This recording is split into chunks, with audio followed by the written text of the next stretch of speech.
Polls have closed in the first round of Azerbaijan's presidential elections as it is widely expected to cement strongman President Ilham Aliyev's grip on power in the country.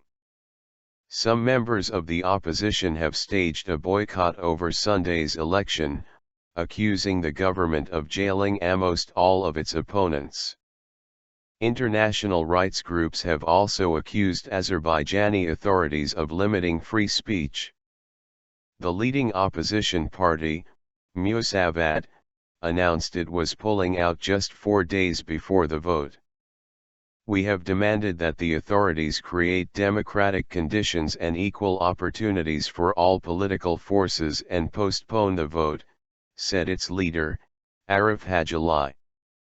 Hajili said only 24 of the 73 candidates nominated by the opposition party have been registered for the vote by the authorities. Crackdown on opposition.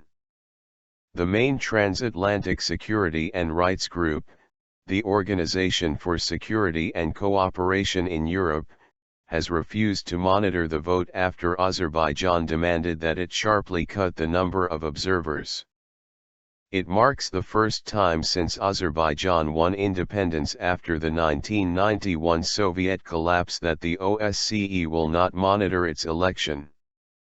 The Azerbaijani government's crackdown on independent and critical voices has a particularly damaging effect ahead of the country's November 1 parliamentary elections, Isabel Santos of the OSCE Parliamentary Assembly said in a statement on Tuesday.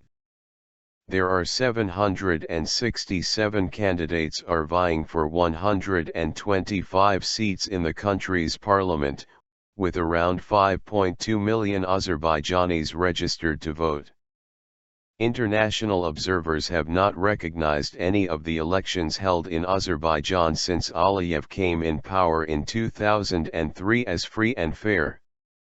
Amnesty International has protested what it described as sustained and severe attack on the freedom of expression in Azerbaijan in the run-up to the parliamentary election.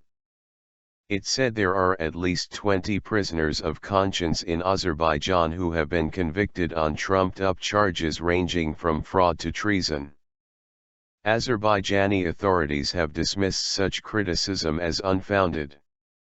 Polling stations closed at 7 p.m. local time, 1500 hours o'clock GMT, and the Central Election Commission was due to start releasing results later Sunday.